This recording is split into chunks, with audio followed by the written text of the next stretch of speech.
नमस्कार। N nepotism में आपका स्वागत है। मैं हूं आपके साथ मुक्ता पाठक। एन नेपोटिज्म मुहिम में हमें आपका साथ लगातार मिल रहा है। इस कार्यक्रम से जुड़ा उद्देश्य, हमारी भावनाएं लोगों तक पहुंच रही हैं और लगातार जुड़ रहे हैं हमसे लोग और कलाकार। और आज हम मिलेंगे वेल नोन कलाकार हैं टीवी और फिल्म लाइन के हर्ष छाया से। हर्ष जी, आपका बहुत बहुत स्वागत है IND24 पे। सबसे पहले तो आपको बहुत सारी बधाई। आपका जो नया सीरीज OTT प्लेटफॉर्म पे रिलीज हुआ है उसमें आपको बहुत, आपके जो रोल को बहुत सराहा जा रहा है। हाँ, अनदेखी जो अभी नया नया शुरू हुआ है तो 10 तारीख से चालू हुआ है जी। और अभी ऐसा तो समझ में आ रहा है कि लोगों को बहुत पसंद आ रहा है, चल रहा है, लोग देख रहे हैं, तो अच्छा ही है। जी, मैं आपसे एक चीज हर वक्त पूछना चाहती हूँ। कई सालों से आप और हम मिलते रहे हैं, इंटरव्यू करते रहे, बात करते रहे। You have such a good looking face. आपको फिल्मों में भी और टेलीविजन में ये क्रीपी कैरेक्टर्स क्यों दिए जाते हैं? Do you have an answer to that? हाँ, किसी की शक्ल पे थोड़ी लिखा होता है सही है कि खराब है। तो शक्ल चाहे जो भी हो, अंदर आदमी क्या है क्या मालूम। हाँ। और कई बार ये भी रहता है कि आपको उस किस्म से रोल मिलते हैं, वो भी है कि भाई वो किरदार पलट जाता है कभी कभी कि अच्छा है, माने देखने में और बात करने में अच्छा है, लेकिन फिर बाद में पता चलता है कि ठीक नहीं। तो वैसे भी रोल आते हैं, उसका भी फायदा मिलता है। और बाकी मेरी पसंद है अपनी, मैं चुनता हूँ उस किस्म के किरदार जो मुझे ज्यादा दिलचस्प लगते हैं। आपको ग्रे शेड ज्यादा पसंद आते हैं? हाँ, मतलब एक बहुत अच्छे भले आदमी के रोल में ऐसा कुछ खास मजा नहीं आता। मैंने किया हूँ, ऐसा नहीं कि मैं नहीं करता हूँ, लेकिन बीच बीच में ऐसी चॉइसेस मैं कर लेता हूँ क्योंकि इसमें ज्यादा मजा आता है। चलिए, अब देखिए, IND24 ने ये मुहिम शुरू करी है #NNepotism। बॉलीवुड जो है इस वक्त बहुत, अगर हम कहें तो वहां पे सबकी निगाहें बॉलीवुड पे हैं। वैसे तो नेपोटिज्म हर फील्ड में है, लेकिन शायद बॉलीवुड में इसलिए क्योंकि सबकी निगाहें बॉलीवुड पे रहती है, आप लोग के ऊपर सबकी निगाहें रहती। क्या कहेंगे आप? आपका क्या टेक है इस पूरे इशू पे? उसमें तो ये टेक, बॉलीवुड क्या है, सबके लिए आसान है, जिसको मर्जी होता है हंटर मारने लगता है। वरना पूरी दुनिया ऐसे ही चलती है और यहाँ भी वही इंसान है जो बाकी दुनिया में है, और वो भी ऐसे ही जीते हैं। हमारे पास ज्यादातर जो बॉलीवुड, कोई न सत्ता की या किसी चीज की कोई ताकत तो है नहीं, तो जिसको मर्जी आती है वो अपना हंटर मार के चला जाता है। वरना पूरी दुनिया ऐसी ही चल रही जैसे यहाँ लोग चल रहे हैं, उसमें कौन सी बड़ी बात है। पर आसान है इनको, माने जो कहीं और बोलना मुश्किल है, आप बोल नहीं सकते हैं क्योंकि वहां पैसे की ताकत है या सत्ता की ताकत है। यहाँ ठीक है, लोग आपको जानते हैं, आपका काम देखते हैं, आपको पहचानते हैं, तो ठीक है। आप कुछ कर नहीं सकते हैं उसका, तो वो आपको लताड़ते रहते हैं। मुझे तो यही समझ में आता है। वरना तो जाइए ना, जहाँ और भी तो दुनिया है, वहां जाके बोलिए जो बोलना है। सब हमें को सुधारने आते हैं, तो ठीक है, वो उनकी मर्जी है। आप मतलब आपका ये कहना है कि टीवी इंडस्ट्री हो गई या फिल्म इंडस्ट्री हो गई, बॉलीवुड जो है वो एक सॉफ्ट टारगेट है, और नेपोटिज्म तो जैसा हम भी कह रहे हैं हर जगह है, हर फील्ड में है। हाँ, सॉफ्ट टारगेट ही तो। अब ये इसी मुद्दे को लेके इधर लगे हुए हैं। जाइए ना, और भी तो दुनिया है जहाँ ये सब होता है, वहां जाके रोकिए। आपको यही रोकना है क्या? और तो ठीक है। और अब लोगों के पास प्लेटफॉर्म है, जिसको मर्जी हो वो अपनी बात कह सकता है, तो सब कहते हैं। और ये भी एक दुनिया का हिस्सा है, तो वो भी कोई बड़ी बात नहीं है मेरे लिए पर्सनली देखा जाए तो। ठीक है भाई, आप लोगों को एक मिल गया लताड़ने वाला, आप उसको लताड़ते रहिए, आपकी मर्जी है, कीजिए। आपका कहना बिल्कुल सही है कि नेपोटिज्म, जैसा हम कह रहे हैं, सभी फील्ड में है, लगभग हर जगह देखा जाता है। और हम लोगों का जो IND24 का मुहिम है वो इसीलिए है कि लोग अपने एक्सपीरियंसेस को साझा करें, और इससे जो है जो लोग नहीं कह पाते हैं इस बात को, वो भी आगे बढ़ के अपनी बात को कहें। नहीं, ऐसा तो है नहीं, कहते हैं लोग। आजकल सबके पास ट्विटर है, इंस्टाग्राम है, फेसबुक है, और हम भी देख रहे हैं कि सब लोग कहते ही हैं। और माने पूरा एक कोई भी मूवमेंट शुरू हो जाता है आजकल। तो बीच में जो हुआ था मी टू वाला हुआ था, उसमें भी तो आम आदमी ही अपनी बात कर रहा था। बहुत से ऐसे केसेस हैं, बहुत से ऐसे लोग हैं जो आम जिंदगी में आप उनको नहीं देखते हैं, जानते हैं, लेकिन फिर भी वो अपनी बात कह पाए थे और उस पर जो है कार्रवाइयाँ भी हुई हैं। तो अब तो सबके पास मौका है, अगर उसकी बात ज़्यादातर लोगों को समझ में आती है या ठीक लगती है और लोग जुड़ जाते हैं, तो कोई भी अपनी बात कह सकता है।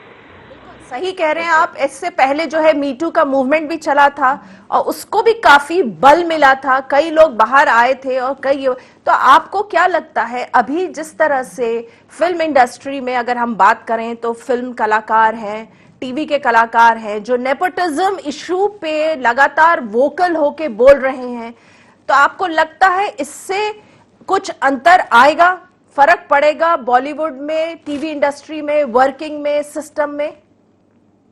देखिए, वो जो बोल रहे हैं उससे उन पर तो मेरी कोई टिप्पणी है नहीं। उनको अगर लगता है कि उनको बोलना चाहिए तो वो बोल रहे हैं, और उनको अगर ऐसा लगता है कि भाई वो बात करना चाहते हैं तो वो बात जरूर करें। बाकी फर्क पड़ेगा या नहीं पड़ेगा वो कहने के लिए भी मैं बहुत ही छोटा हूँ। इतनी बड़ी दुनिया का अकेला तो मैं क्या बता सकता हूँ कि क्या दिशा होगी। तो बाकी तो मुझे पता ही नहीं फर्क पड़ेगा नहीं पड़ेगा। मैं और फर्क पड़ेगा तो भी क्या पड़ेगा, मतलब मेरा भी बच्चा होगा तो मैं उसको क्यों नहीं आगे करूंगा। मान लीजिए फर्क पड़ेगा तो क्या फर्क पड़ेगा, यही कि मतलब कल उठ के अगर मेरा कोई पहचान का है बच्चा, उसको मैं क्यों नहीं आगे बढ़ाऊंगा। मैं थोड़ी ये कहूंगा कि तू बैठ जा, मैं पड़ोसी के बच्चों को पहले लेके आता हूँ। तो इसे मुझे बदलेगा तो अच्छा है, बाकी बदलेगा नहीं बदलेगा क्या होगा वो कह पाना तो मुश्किल है। लेकिन आमतौर पे जिस तरह दुनिया चलती है उसमें तो कौन अपने बच्चे को नहीं बढ़ाना चाहेगा। और इसी जो आपने अभी बात कही कि हर व्यक्ति अपने बच्चे को आगे बढ़ाना चाहता है, सही है, लेकिन यहाँ पे जो बात आ रही है वो योग्यता की आ रही है ना। नहीं नहीं नहीं नहीं नहीं नहीं, जिनको भी इस पर आपत्ति है क्या वो नहीं करेंगे ऐसा? जब मौका पड़ेगा तब। कल वो क्या करेंगे हमें क्या पता। लेकिन तो जो अच्छा चलिए नाराज हैं, परेशान हैं, बात करना चाह रहे हैं। ठीक है, आपने कहा कि हर व्यक्ति अपने बच्चे को आगे बढ़ाना चाहता है, ठीक है, बढ़िया। लेकिन यहाँ पे जो मेन प्रॉब्लम है, जो इशू पे जो बात इतनी हो रही है वो इसलिए हो रही है कि स्टार किड्स अगर वो योग्य नहीं है तो भी उनको अपॉर्चुनिटी मिलती है और वो आगे बढ़ जाते हैं, उनको बार बार अपॉर्चुनिटीज मिलती है। और जो बाहर से आउटसाइडर्स आए होते हैं और जिनको जो योग होते हैं उनको उतने अपॉर्चुनिटीज शायद नहीं मिल पाते। इस पर आप क्या कहें? तो मिलती है तो ठीक है ना, उनके बच्चे हैं इंडस्ट्री में, अगर वो अफोर्ड कर सकते हैं तो उनको देते हैं। बाहर से जो आता है वो अपनी मर्जी से आता है, वो उसके सर पर बंदूक तो रखी नहीं है, और बाहर से आएगा तो फिर वो उसके साथ उसको जो उस रास्ते से उसका रास्ता अलग है, उसको उस रास्ते चलना पड़ेगा, उसको वो मेहनत करनी पड़ेगी, उसके अपने क्राफ्ट पर उतना काम करना पड़ेगा कि लोग उसके क्राफ्ट को देखें, समझें। और उसको जो है 10 लोगों से मिलना पड़ेगा तो 50 लोगों से मिलना पड़ेगा, 100 लोगों से मिलकर काम निकलेगा तो वही होगा। हम कौन से बाहर से, हमको कौन फैमिली वाला था, हमारे तो साथ पुश्तों में कोई नहीं है। हमको तो आते ही हमारे लिए तो स्टेशन पे हम उतरे तो हमारे को बैंड पार्टी थोड़ी खड़ी थी कि आइए आप आइए, आपको माला पहनाएंगे और आपको काम दिलवाएंगे। आप अपना काम ढूंढते हैं, और जाहिर है अगर कोई इंडस्ट्री का है तो क्यों नहीं देगा। और बाकी इंडस्ट्री में ऐसे बहुत लोग हैं जिनके बच्चों को काम मिला है और वो नहीं कुछ कर पाए हैं, नहीं आगे बढ़ पाए हैं। तो ऐसा भी नहीं है, वो फाइनली तो ऑडियंस ही तय करती है, और फाइनली फ्राइडे का हाउसफुल हुआ कि नहीं वही तय करता है कि क्या होगा क्या नहीं होगा। कितने एग्जाम्पल्स हैं जो मुझे भी गिनवाने की जरूरत नहीं है, बच्चे आए हैं और वो अपने आप को एस्टैब्लिश नहीं कर पाए हैं और कुछ कर पाए हैं। और ऐसे बहुत से लोग हैं जो बाहर से आए हैं और वो स्टार किड से ज्यादा बड़े स्टार्स हैं। तो इस पर आप ही का एग्जाम्पल, जैसे आपने कहा आप आउटसाइडर हैं and you carved a path for yourself, तो आपको कितनी कठिनाइयां आई? कठिनाई तो क्या है उसमें, अब मुझे तो किसी ने बुलाया नहीं था, मैं अपनी मर्जी से आया था यहाँ। और अगर मैं आया था तो रोज सुबह जाइए, लोगों से मिलिए, अपना एक वीडियो टेप या अपना शोरील बनाइए, जाके उनको कन्विंस कीजिए कि वो आपको टाइम दें, आपको सुने, आपका शोरील देखें, आपका टेस्ट लें। अगर कोई स्टार किड है और उसके बच्चे को जो है पहला मैंने बुला के कहा जाता है कि आके टेस्ट दे दो, तो हमें 10 बार जाना पड़ता है, उसके पीछे पड़ना पड़ता है, जब तक कि वो थक कर ये नहीं कहता कि अच्छा ठीक है भाई दिखाओ क्या है तुम्हारे पास। तो अगर वो हमारा रास्ता है तो हमारा रास्ता वो है। अब उसमें शिकायत करके क्या फायदा, मतलब हम अपनी मर्जी से बम्बई आए थे ना। तो हमें जो करना पड़ेगा हम कर रहे थे। अभी जो आज आउटसाइडर इनसाइडर के बीच में जो क्लैश चल रहा है बॉलीवुड में, उसको लेकर आप क्या कहेंगे? वो क्लैश बेकार है, वो क्या क्लैश है उसमें? कोई क्लैश वैश क्या है उसमें? एक इंडस्ट्री या जगह है उसमें, तो आप माने क्लैश क्या करेंगे? आप बॉक्सिंग मैच रखेंगे, कुश्ती का मैच रखेंगे कि जिसको पछाड़ दिया दूसरे को काम मिलेगा? ऐसा तो है नहीं। आउटसाइडर है तो क्या हो गया? माने वो ठीक है, आउटसाइड इनसाइड वाली बात ही नहीं है। सीधी सी बात है कि जिन बच्चों को मौके मिले हैं वो अपने आप को एस्टैब्लिश भी तो नहीं कर पाए हैं। एक आध फिल्म के बाद उनको काम नहीं मिला है और कुछ चल जाते हैं। और दूसरा, आउटसाइडर भी कोई ऐसा थोड़ी है। आउटसाइडर वो दो हैं, एक आप इंडस्ट्री में हैं तो आपको अपने आप मौके मिलते हैं, आप बाहर से हैं तो वो लोग भी अपनी गुटबाजी में ही काम करते हैं। जो सही है वो माने आप गुटबाजी कह लें या ग्रुप कह लें कि एक आदमी आता है, वो 3-4 लोग साथ जुड़ते हैं, कोई असिस्टेंट है, कोई नया एक्टर है, कोई कैमरा डिपार्टमेंट में है, वो सारे एक साथ, कोई कास्टिंग में है, एक आगे निकल जाता है तो 4 और को अपने साथ धीरे धीरे आगे निकालता है। वो जरूरी है, क्योंकि या तो आपके पास घर, या तो आपके पास कोई बैकअप है, बैकअप नहीं है तो आप एक दूसरे का सहारा बनते हैं, तो वो लोग उस तरह अपना रास्ता निकाल लेते हैं। मतलब आपका कहना है कि जो बाहर से लोग आते हैं उनके अंदर भी ग्रुपिज्म है? बिल्कुल होता है, क्यों नहीं होता है? उसमें भी और वो कोई गलत भी नहीं है, क्योंकि वो क्या करे, उनको भी तो एक दूसरे को सहारा दे के आगे बढ़ाना है। वो भी तो 4 साल मेहनत किए हैं, 10 साल मेहनत किए हैं, और अगर आगे बढ़ने का मौका मिला है तो आपने एक दूसरे के लोगों को ही वक्त मौका देते हैं। वो थोड़ी ना किसी नए को बुलाने जाते हैं। वो कहते हैं किसी नए को कि तुम आ जाओ। कोई रोल निकलता है तो वो अपने गुट में ही निकलता है, अपने गुट के लोगों को भी पता चलता है। आप कोई भी फिल्म उठा के देख लीजिए, कोई भी डायरेक्टर प्रोड्यूसर देख लीजिए, ज्यादातर आप वही एक्टर देखते हैं। आपने कब नया एक्टर देखा होगा? ये जो नए डायरेक्टर्स हैं उनके साथ भी। और वो गलत भी नहीं है, मैं ये नहीं कह रहा कि वो गलत है। तो सब अपना अपना रास्ता निकाल ही लेता है उसमें। ये अब ठीक है, आजकल लोगों को प्लेटफॉर्म है, लोग अपनी बात कर रहे हैं, अब वो उनकी बात वो जाने। तो आप इस पूरे ये जो इतना आउटक्राई है, आउटरेज है आफ्टर सुशांत सिंह डेथ, आपको क्या लग रहा है? सुशांत सिंह के मुद्दे पर तो वो आउटरेज और सुशांत सिंह का गुजर जाना तो अलग चीज है। सुशांत सिंह गुजर गए हैं और उस पर मुझे कोई बहुत टिप्पणी करनी नहीं है। और उस पर वैसे भी पुलिस अब देख रही है, केस 4 लोगों से पूछताछ हो गई है और आगे भी पूछताछ चल रही है। तो वो उसका जो निर्णय निकलेगा वो निकलेगा, और हो सकता है कि आउटरीच की वजह से ही जो है ये पुलिस केस भी बना और लोग उसमें जुड़े।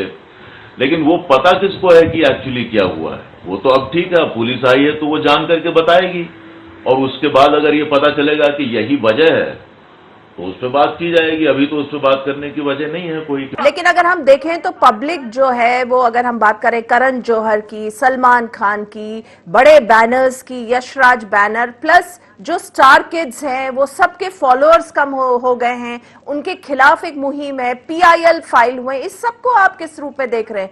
सुशांत सिंह राजपूत के डेथ के बाद ये सब तो हुआ। उसमें मुझे क्या कहना है?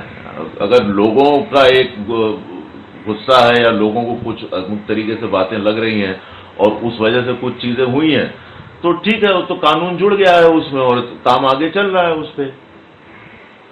लेकिन मेरे पूछने का मतलब ये था कि आपको लगता है इतने आउटक्राई के बाद, इतने सारे पब्लिक में जिस तरह से अब पब्लिक ने अपने गुस्से का इजहार किया है, तो चेंजेस आएंगे? You expect some changes in Bollywood? I don't know, वो तो आगे चल के ही पता चलेगा क्या है क्या नहीं है। और पब्लिक मतलब कौन सी, ये तो अनदेखी अनजाना एक क्राउड है जो अचानक से हल्ला मचाने लगता है किसी बात को लेकर के। और उनको क्या मालूम कि अभी भी यहाँ होगा कि नहीं होगा, किसी के साथ किसी को नए आदमी को काम मिलेगा नहीं मिलेगा, किसी घर के ही आदमी को काम आज से 15 साल बाद या 2 साल बाद भी क्या होगा वो उनके हाथ में थोड़ी है। और ये इंडस्ट्री तो है नहीं, सबसे बड़ी बात यह है कि ये कोई ऑर्गेनाइज इंडस्ट्री तो है नहीं, कहने को इंडस्ट्री है, बाकी तो जंगल है। आपको सरकार की तरफ से भी कोई मदद नहीं है, आपको किसी भी ऑफिशियल तरीके से सरकार से कोई मदद नहीं है। हर आदमी यहाँ अपना जी रहा है और अपनी खेती बोता है और अपनी खेती काट रहा है, कोई तो आता नहीं है।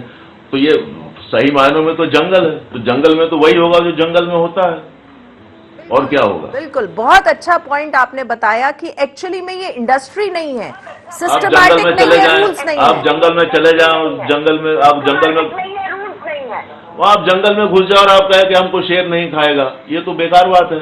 आप जंगल में मत जाइए, फिर जंगल जाएंगे तो शेर भी होगा, भालू भी होगा, हाथी भी आएगा, पता नहीं कौन कौन बने तरह तरह के जानवर आएंगे, चीता भी आएगा। आप किस किस से लड़ते रहेंगे कि मुझे काटो मत, मुझे काटो मत, मुझे काटो मत। या तो ऑर्गेनाइज इंडस्ट्री बनाइए, उसके नियम बनाइए। क्या वो हो पाएगा कि भाई सरकार नियम बना दे? क्या ये सेट इंडस्ट्री, जैसे अगर दूसरी जो इंडस्ट्रीज होती है उसमें तो उसमें लागू पड़ता है ना, लेबर लॉज होते हैं और अमुक चीज भाई आपके साथ जो काम करता है उसको आपको ये सहूलियतें देनी पड़ेंगी, वो इतने घंटे काम करेगा, ये करेगा, वो नहीं करेगा। ऐसे यहाँ कौन से नियम है? कोई नियम नहीं है और कोई आता नहीं है। तो जो प्रोड्यूसर अपने करोड़ों रुपए लगा रहा है वो भी अपने ही पे डिपेंडेंट है और डायरेक्टर भी अपने ही पे, हर आदमी अपना देख रहा है। यहाँ जंगल है, इसको जंगल को एसोसिएशंस तो है ना, सुधर जाएंगी। जंगल तो सुधारना नहीं है और बाकी बड़ी बड़ी बातें उसके आसपास करने का क्या मतलब है? हाँ जी, एसोसिएशंस है ना, प्राइवेट एसोसिएशन, उनके पास पावर थोड़ी है। मैंने एक्टर्स एसोसिएशन, एक्टर्स एसोसिएशन अगर है तो उसके पास ये ताकत थोड़ी है कि वो किसी को जाके कुछ कह लिया। बहुत से बहुत ये होता है, पेमेंट नहीं होता तो पेमेंट दिलवा देते हैं। वो ये मुहिम थोड़ी वो खड़ी करने वाले हैं कि भाई बाहर के आदमी को इतना काम देना पड़ेगा, अंदर के आदमी को इतना देना पड़ेगा, इसको वो सारी ताकत उसके हाथ में थोड़ी है। बिल्कुल सही, आपने बहुत अच्छा पॉइंट अपना कुछ कर सकते हैं। अब ये चीज वो थोड़ी कर पाएंगे कि भाई साल में 10 फिल्में आपको जो है बाहर वाले को देनी ही पड़ेगी। ऐसा कोई नियम वो थोड़ी लेके आ सकते हैं। जी हर्ष जी, जो अभी आपने बात की, आपने बहुत अच्छी बात, ये पॉइंट आपने मुद्दा ये उठाया है कि फिल्म इंडस्ट्री, टीवी इंडस्ट्री को इंडस्ट्री का नाम है जो कि वाकई इंडस्ट्री नहीं है। तो इंडस्ट्री का दर्जा मिलना चाहिए, कहीं ना कहीं गवर्नमेंट को स्टेप इन होना चाहिए, सिस्टम्स बनने चाहिए, रूल्स रेगुलेशंस बनने चाहिए, तो उसके बाद उम्मीद कर सकते हैं कि चीजों में बदलाव आएगा। चाहिए कि नहीं मुझे नहीं पता, सरकार को आना चाहिए नहीं आना चाहिए वो मुझे नहीं मालूम, उस पर मैं कुछ कह नहीं सकता। मैं सिर्फ इतना कह सकता हूं कि ये इंडस्ट्री नहीं है, उसका नाम इंडस्ट्री हो सकता है। यहां कोई सेट नियम ही नहीं है। जब कहीं सेट नियम होगा ही नहीं तो फिर सब अपनी मर्जी का ही करेंगे, तो अपनी मर्जी का कर रहे हैं। अब आप तो जितना आपको आक्रोश करना है करते रहिए, सामने वाले भी कहेंगे कि हमें कौन सी आप सिक्योरिटी किसी भी किस्म की दे रहे हो कि आप हमको बताने आते हो कि हमको क्या करना है और क्या नहीं करना है। हम खुद ही अपनी जान बचाने में लगे रहते हैं 24 घंटे। हर आदमी जो है अपने आप को बचाने में लगा हुआ है। आप उसको रेगुलराइज कर देंगे क्या? आप उसको क्या रेगुलर इंडस्ट्री बना? आप क्या ऐसा नियम ला सकते हैं कि बाहर से जो आएगा उसको जो है कम से कम 5 फिल्में देनी ही पड़ेंगी? या आप ऐसा कोई नियम बना सकते हैं क्या कि भाई 50 साल के बाद एक्टर को काम नहीं मिलेगा तो उसको जो है पेंशन मिलना ही चाहिए? ऐसा तो कुछ है नहीं। तो फिर क्या होगा? तो फिर जब और कोई नियम नहीं है तो हर आदमी अपना अपना जी रहा है। आप अपना आउटरीच करते रहिए, जंगल तो जंगल ही रहेगा। तो आप, मतलब आपकी बातों से मुझे ऐसा लग रहा है कि ये जितना भी आप कह रहे हैं, ठीक है, चलिए, ये पब्लिक का जो आउटरीच है, जो दिख नहीं रहे हैं लोग, लेकिन सोशल मीडिया के जरिए एक हम कह सकते हैं एक मुहिम तो बना, तो आपको लगता है इससे भी कोई बहुत ज्यादा अंतर नहीं है? सोशल मीडिया का हर आउटरीच जायज है, जरूरी थोड़ी है। मतलब ठीक है, बहुत से आउटरीच ऐसे बैठे बैठे आउटरीच कर रहे हैं, भाई तुम्हारे आउटरीच से क्या बदल जाए? तुम आ जाओ ना, जो आउटरीच कर रहे हैं वो आके यहाँ सुधार लें। घर बैठे बैठे आउटरीच क्या कर रहे हैं? आए बंबई, वो सुधार लें। और आपको क्या लग रहा है? अच्छा चलिए, जितने ये जो अभी जो हम लोगों ने कई वीडियोस देखे, कई एक्टर्स के सुने, कमेंट्स सुने, लोगों ने अपने अपने एक्सपीरियंसेस बताए, कई लोगों ने बातें की, अपने इंसिडेंट्स शेयर किए, आप उनको किस रूप में ले रहे हैं? वो हम उनका पर्सनल मामला, उनको अगर लगता है कि वो उनको कोई परेशानी है, उनको कोई दुख है, उनकी कोई बात वो कहना चाह रहे हैं तो वो बाहर आके कह रहे हैं। किसी वक्त उनको कोई चीज चोट लगी है किसी बात को लेकर के, तो वो वो जाहिर कर रहे हैं अपना दुख और अपना दर्द, वो ठीक है, वो एक उद्वेग है, वो निकालना चाह रहे हैं, जरूर निकालें, उससे मुझे क्या आपत्ति है।